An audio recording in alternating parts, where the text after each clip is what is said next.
Ce petit palmiste, le Gypohierax angolensis, c'est un vautour qui est vraiment à part. D'un point de vue physique, c'est un grand rapace qui ne démarque pas tant.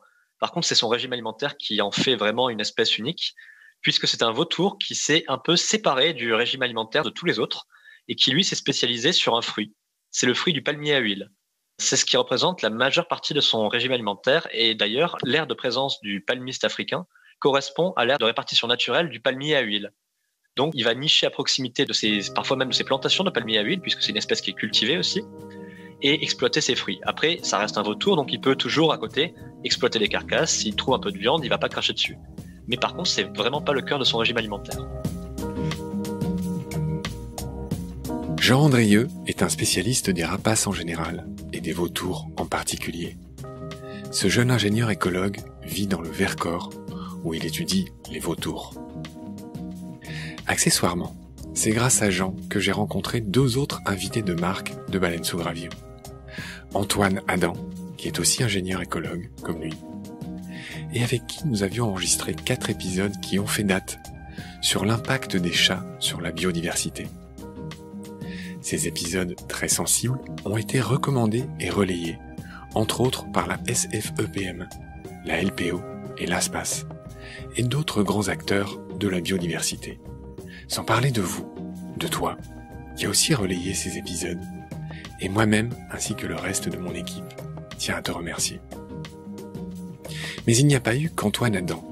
C'est aussi grâce à Jean que j'ai rencontré Ena Loel Matteo Espada, que vous connaissez aussi, puisque Ena est étudiante en écologie, spécialiste des insectes, qu'elle photographie dans le monde des minuscules, un autre joli compte Instagram.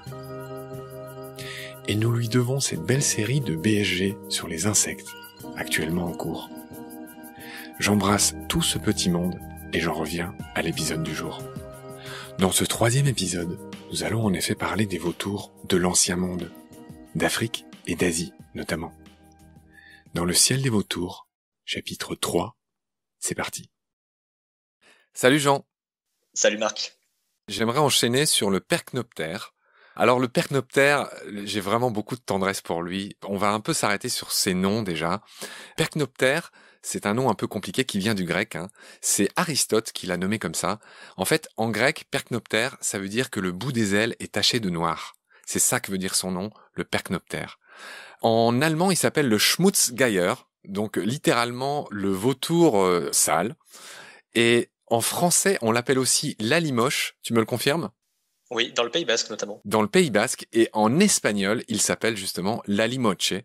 Donc j'imagine que c'est la même origine.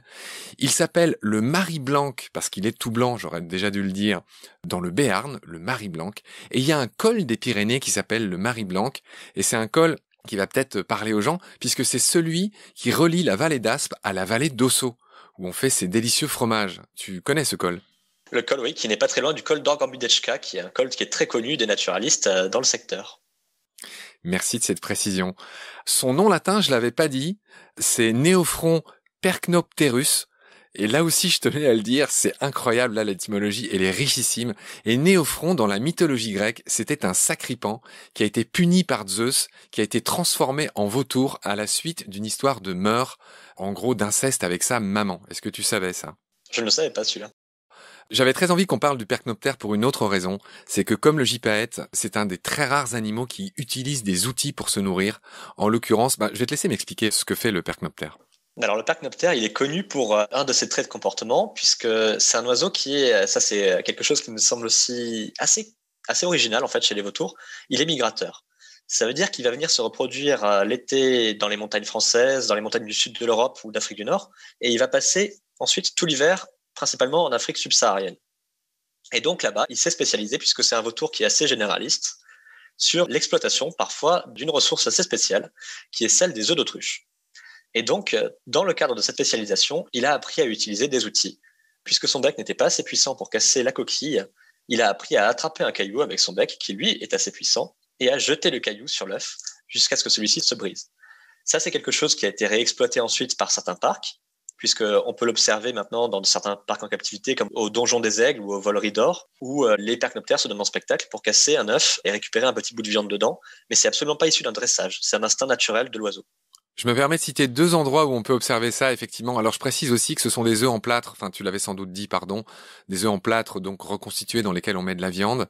Même des animaux qui sont nés en captivité sont capables, devant les spectateurs ébahis, par exemple aussi à la volerie des aigles de Kinsheim en Alsace et à Rocamadour au Rocher des Aigles, de casser des œufs devant, voilà, des spectateurs ébahis pour un oiseau, pour un si petit animal, de faire preuve d'une si grande intelligence.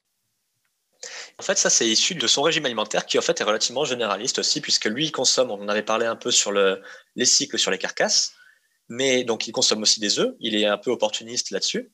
Et enfin, il a une particularité aussi, c'est qu'il est coprophage en partie. Et donc, il va se nourrir notamment des crottes qui sont laissées par les troupeaux, notamment d'ovins. Il aime bien aller passer derrière les troupeaux pour manger tout ça. Ça me va très bien. À moins que tu aies quelque chose à ajouter, on va enchaîner sur le gyps rupelli, le vautour de Ruppel. On va rester en Afrique. Que dire sur le vautour de Ruppel? Déjà, son nom vient d'un zoologue allemand du 19e qui s'appelait Eduard Ruppel.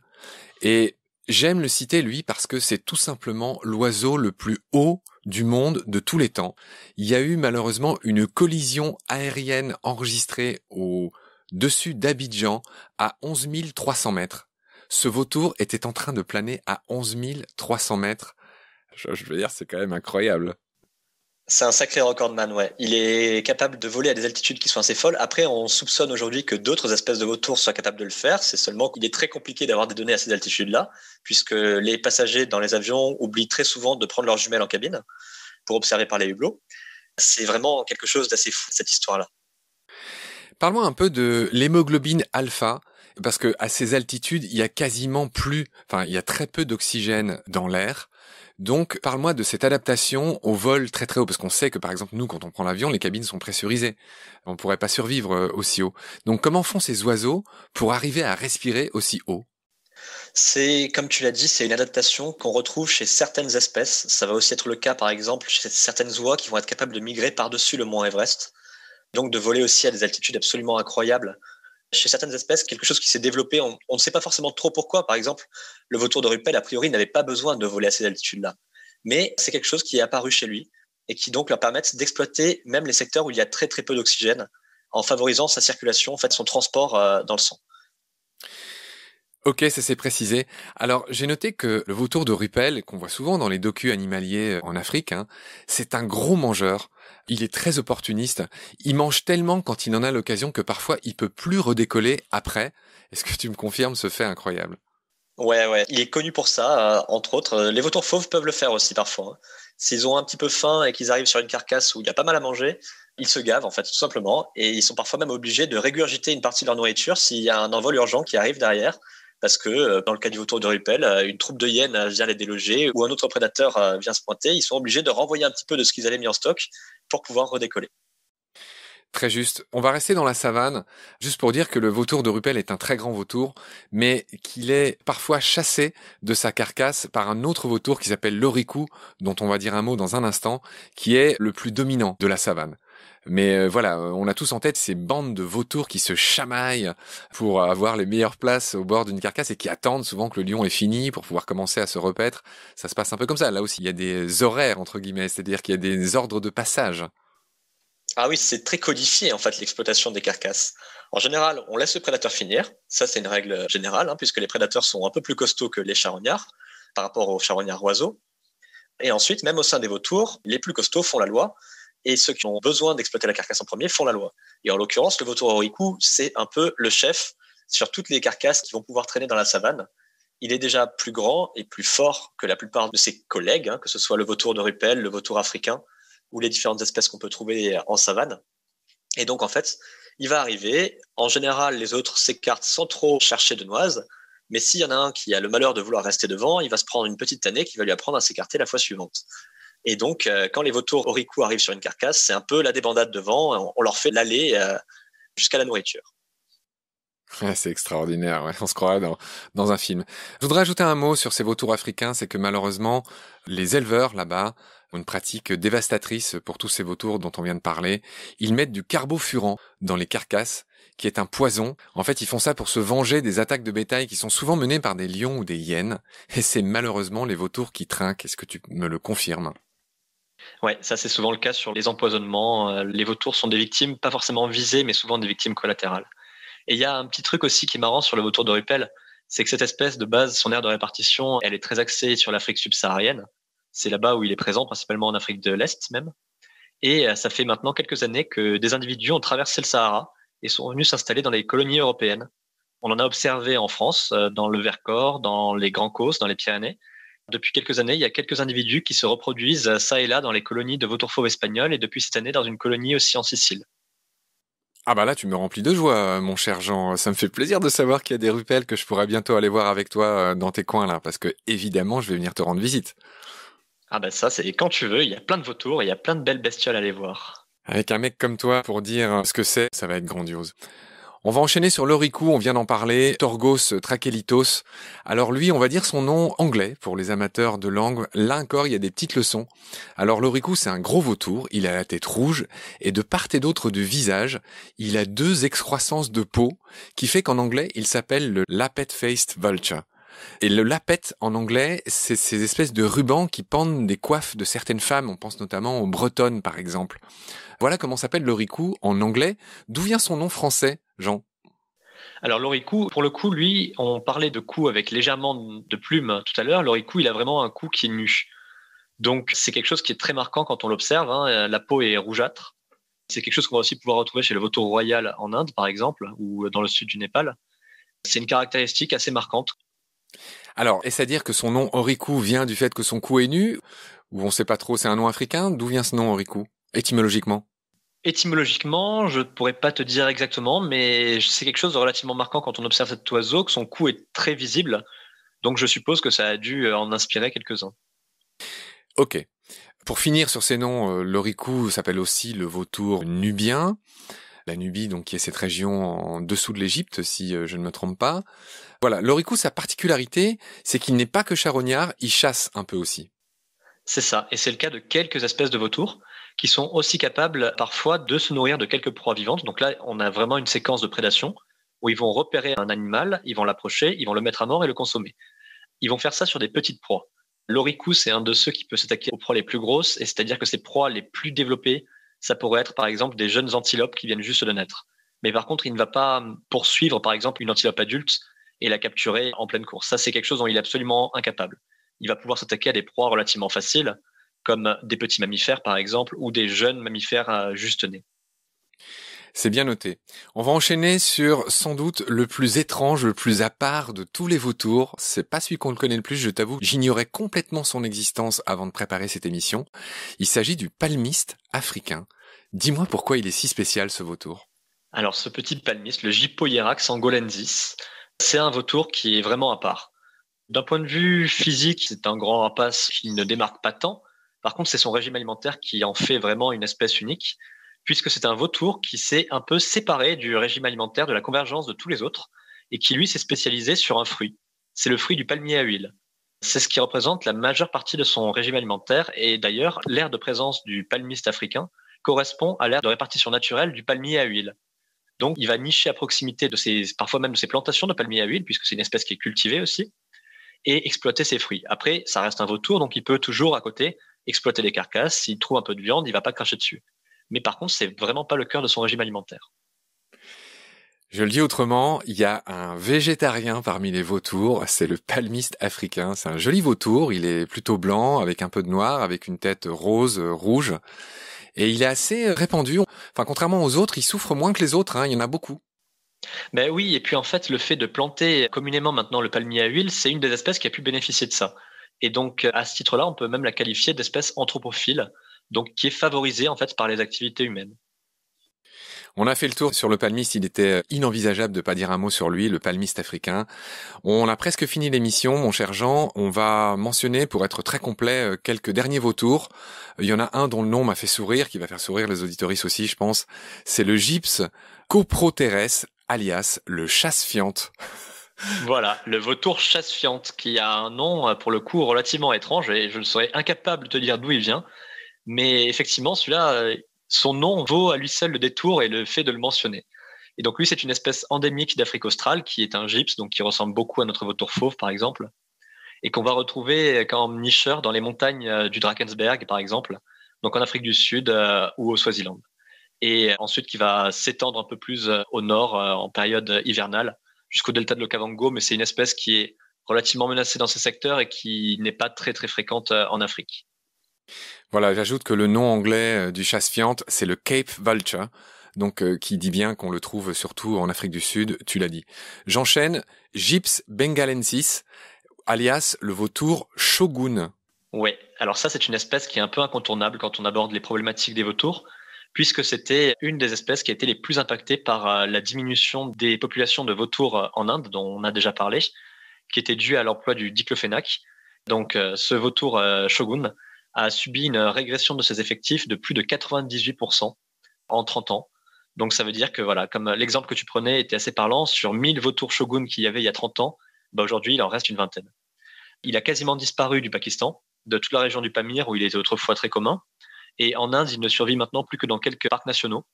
Ces vraies zones refuges, elles sont maintenant situées au Myanmar, donc en Birmanie, au Cambodge et un peu au Népal.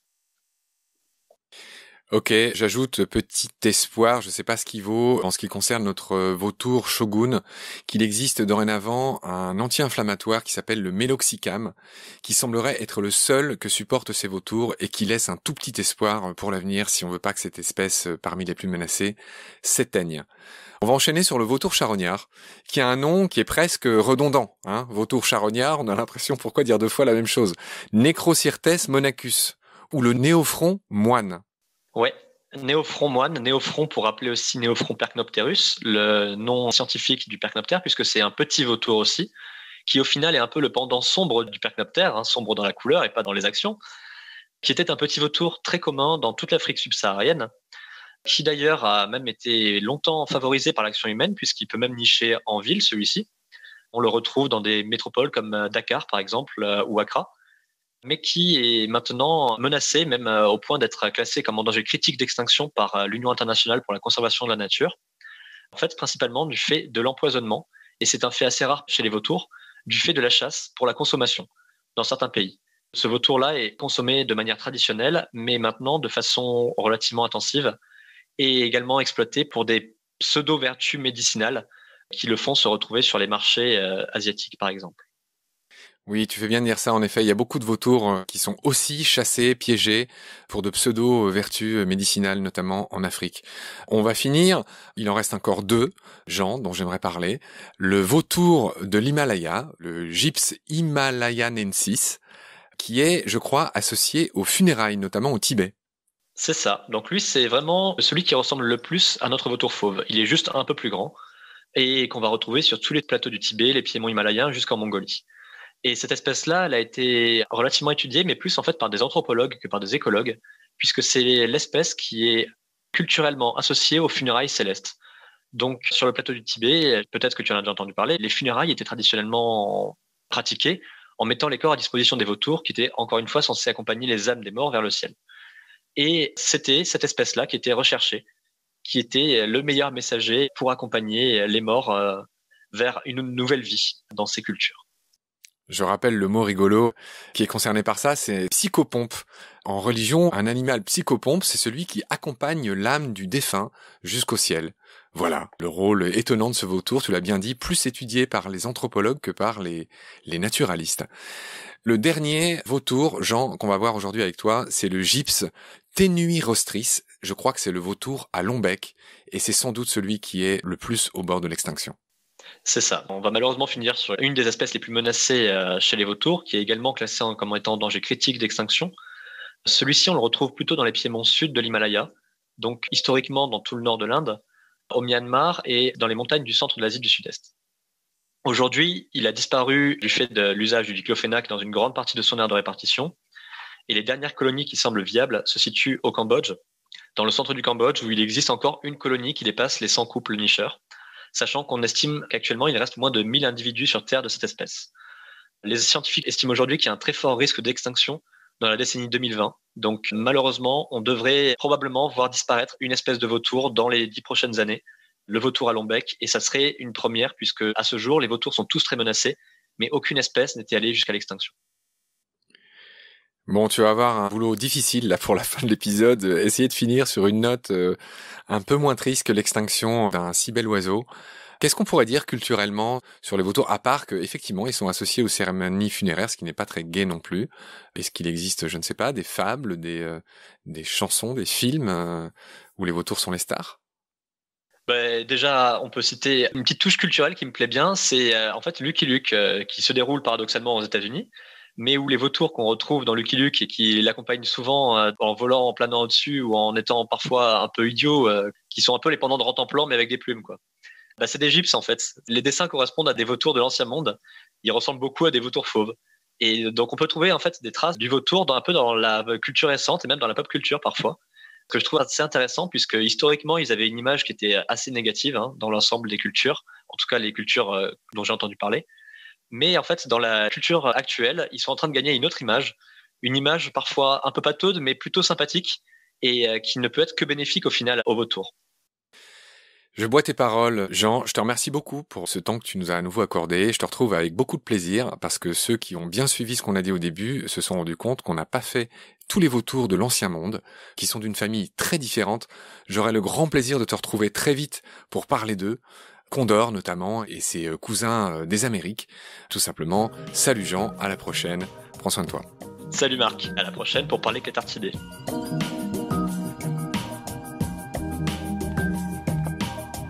C'est la fin de cet épisode. Merci de l'avoir suivi. Merci de partager le lien de Baleine sous Gravillon et de vous abonner si vous avez aimé. Des étoiles et des commentaires sont les bienvenus si vous écoutez l'émission sur iPhone. Celles et ceux qui le souhaitent peuvent aussi nous aider en faisant un don sur le site Tipeee. Merci par avance. Vos critiques, conseils et suggestions sont aussi les bienvenus sur la page Facebook de Baleine sous Gravillon. Je remercie mes équipiers pour leur aide précieuse, ainsi que Félix Labande, l'auteur sud-africain de la chanson du générique. Je vous retrouve très vite pour un nouvel épisode. D'ici là, prenez soin de vous et de ce qu'il y a autour de vous. Merci, à bientôt.